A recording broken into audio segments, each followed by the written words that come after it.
जरी होय अभिमान मेरू तो समान भार देवा।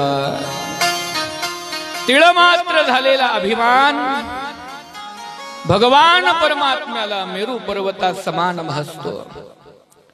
तो जीवाचा असू द्या, तो संतांचा असू द्या, किंवा तो देवाचा असू द्या, जीवाला झालेला तिळमात्र अभिमान घालवण्यासाठी देवानं कोरोना सारखी महामारी आणली आणि मोठमोठ्या शास्त्रज्ञांचा अभिमान दूर झाला, मोठमोठ्या डॉक्टरांचा अभिमान दूर झाला, मोठमोठ्या श्रीमंतांचा अभिमान दूर झाला, मोठमोठ्या ज्ञान्यांचा अभिमान दूर झाला आणि मोठमोठ्या शरीरानं ताकदवान असणाऱ्या लोकांचा अभिमान दूर झाला। जीवाचा अभिमान देवानं क्षणमात्रामध्ये घालवला।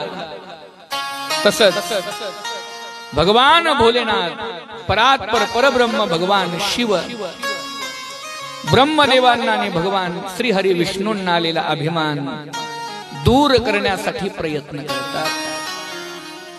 ब्रह्मदेव बोलू लागतात,